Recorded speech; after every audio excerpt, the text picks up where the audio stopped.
welcome. Thank you so much for joining us on this second day of November 2023. We have so much lined up for you in this broadcast, including what's making headlines in the world of news, in the world of sports as well, not forgetting Money Matter segment. Today we are talking about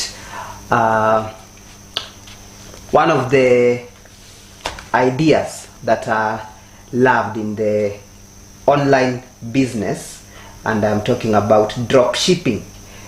Most of the people confuse drop shipping and e-commerce, and today I want to talk about drop shipping, and maybe in some coming episode I'll be talk about e-commerce so that you can get the difference. Stick around for that later on in the broadcast, but first things first, here are our top stories in the broadcast.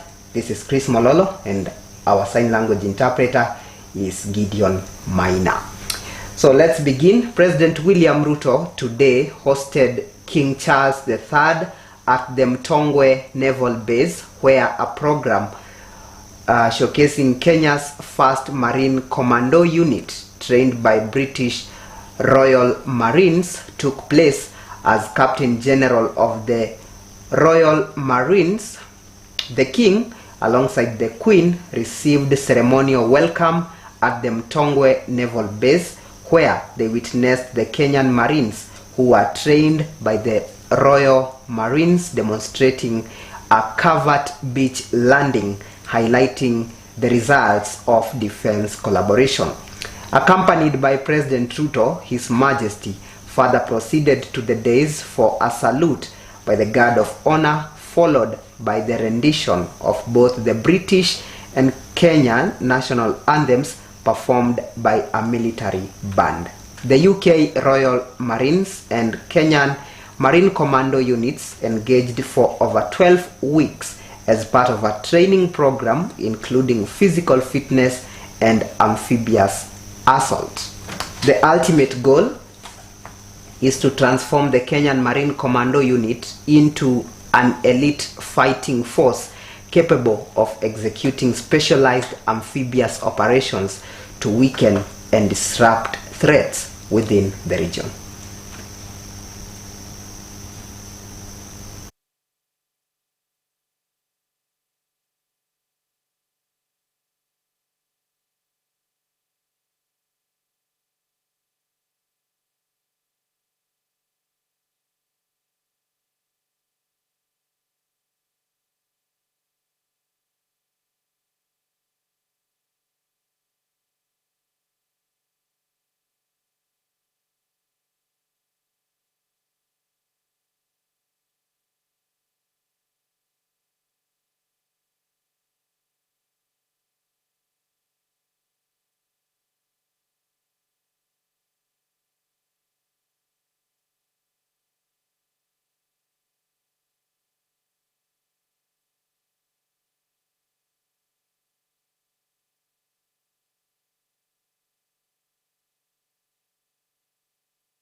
Okay, now moving on, a non-governmental organization, Sense International Kenya, is helping persons with deaf blindness to run small businesses in order to cope with life.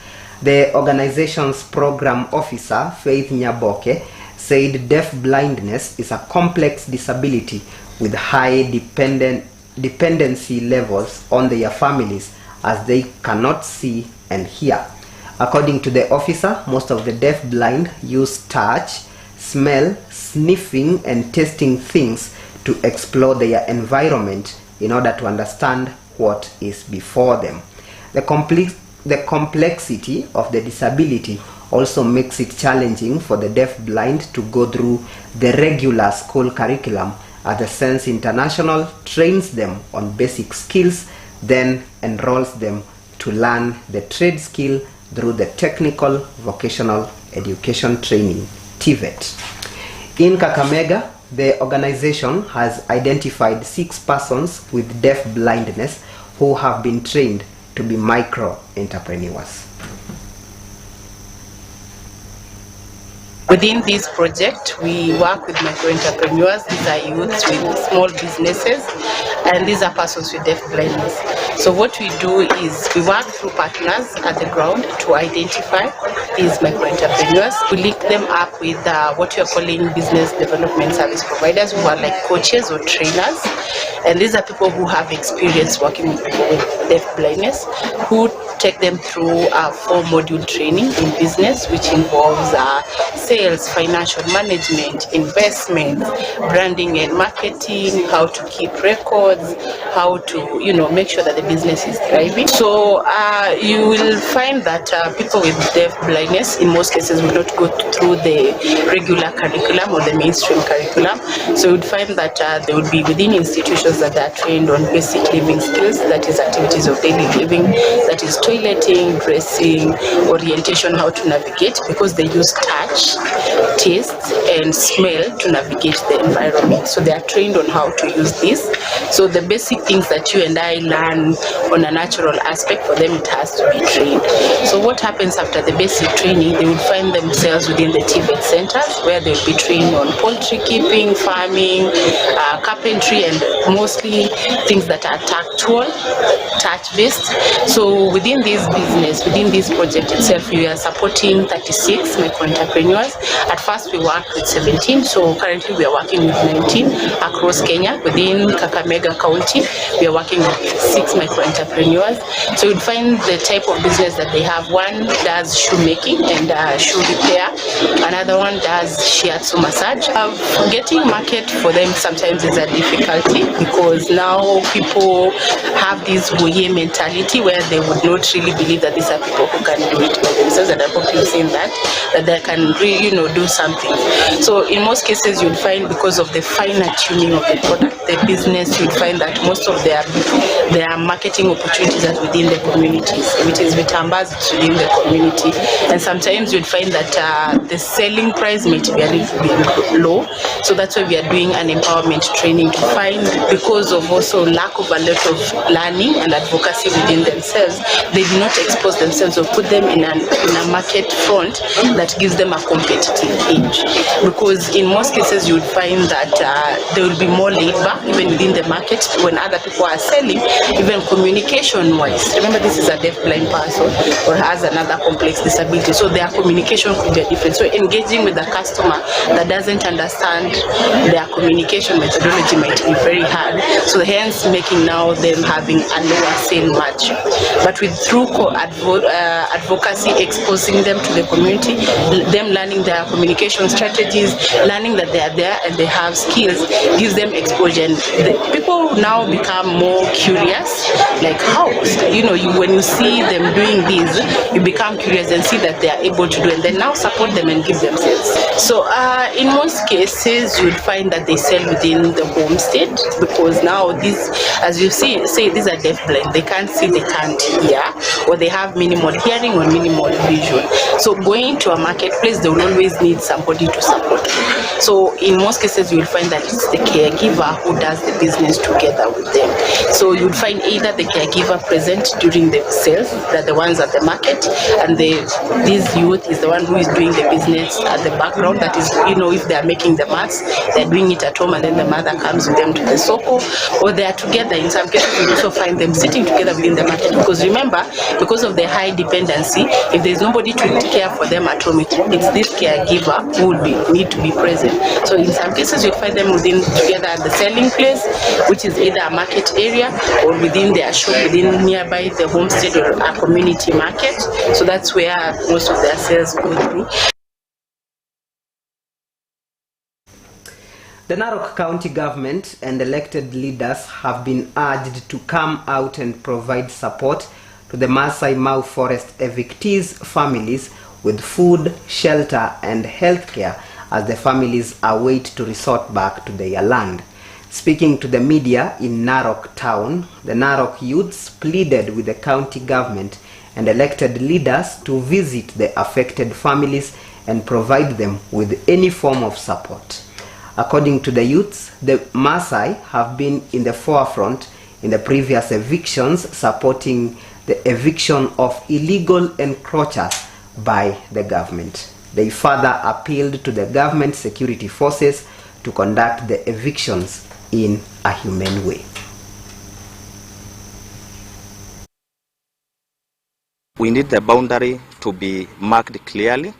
The problem is that we cannot deny that people are not in the forest, but actually we need to have the correct boundary, because what is happening, and we can term it as the creation of another illegality, because when there is no a clear boundary being used, and the local people have an idea of the actual boundary, but nobody has ever addressed this.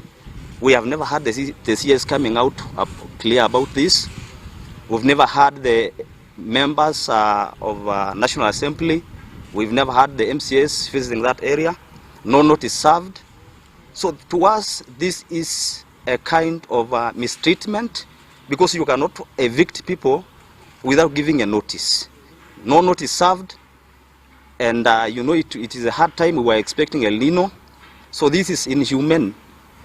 Kuomba viongozi wa Narok County wajitokeze, wasaidie wale communities ambaye wametolewa pale. Tuko na watoto wadogo, haswa wakati wa mvua wanapitia shida, wakati huu wanakaa kwa baridi, na pia tumesikia karibu watoto zaidi ya 100 saizi wamegonjeka ugonjwa wa pneumonia, na hatuoni viongozi wakifika pale kutoa msaada. Jambo lingine ningependa kusema, kama vijana tuna support mambo ya environment na conservation, lakini tunaomba sana serikali ya national, serikali kuu na county, watakapotaka kutoa watu pale msituni wafanye kwa njia inayofaa. We want to invite our leaders, especially our legislators across Narok County, to stop shying away at this hard time where our people are being evicted and procedurally and without any notice. To iterate on the same, we have got a legislator of Narok North. She is not showing herself in any way, and in that, we want to invite her to come out clearly and support or decline the eviction going on. To add on it, such people are being affected by the natural calamities. As we all know that this is a rainy season, it is very cold, and they have got kids and pupils actually.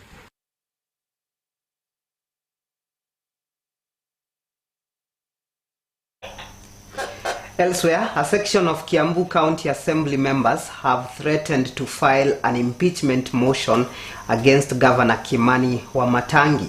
Speaking to the media, the MCAs accused the Kiambu County boss of failing to run the executive, saying he operates the affairs of the county as a lone ranger with little respect as to the importance of the county assembly as far as oversight, transparency and accountability. The county legislators further noted they have enough grounds leveled against him and are ready to file a motion. The MCAs issued a 21-day ultimatum to respond to the allegations leveled to him, saying failure to which they will not bow down to remove him. As the organ charged with oversight of county affairs, we shall not allow Kiambu County to go to the drain as we watch. The County Assembly will forthwith exercise its legal mandate to hold Governor Wamatangi to account and take such steps as necessary, including removing him from office by way of impeachment. It is completely disgusting that the Governor Wamatangi continues to waste and embezzle county resources instead of providing basics to Kiambu residents during this critical time.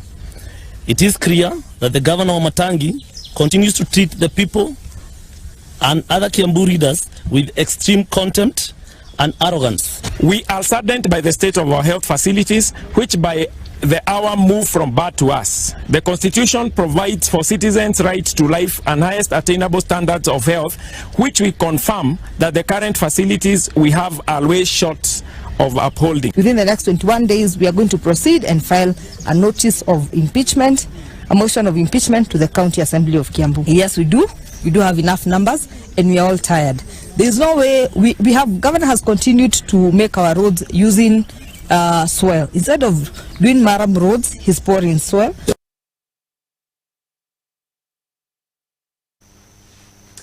And now in other news, Kenya Human Rights Commission has released 2 reports shedding light on county spending and the state of independent institutions in the country. According to the reports, the commission says several counties have failed to adhere to the requirement to spend 30% of their budgets towards development as mandated by the Public Finance Management Act 2012. Of allocating less than 30%. You can as well imagine what would happen to the spending, because they are starting from a wrong footing already, and that always impacts on service delivery, and service delivery is part of the reason as to why devolution came. We continue doing the activism and calling these NDAs and government bodies to question as a way of ensuring that we do our part as the right holders. Free the appointment process of chairpersons from political interferences. The process should be a rigorous, impartial, and non-partisan. One of it is that what they request or what they budget versus what is allocated to them is in great variance, and that variance continues to grow over time. Lastly, Manyata MP Gitonga Mukunji has come under fire from a section of boda operators in Embu County who are accusing him of fueling division among them. This is after the legislator made a group of the riders from his constituency on Tuesday at a hotel in Embu town, which did not go well with the top leadership. They faulted him for engaging some of their members behind their back, saying if he was interested in their welfare, he would have engaged them to ensure there was proper representation from the members across the constituency. Speaking at a press briefing, the team led by Chairman Martin Moshira accused the MP of not minding them since he had not initiated any projects since he took over in August last year.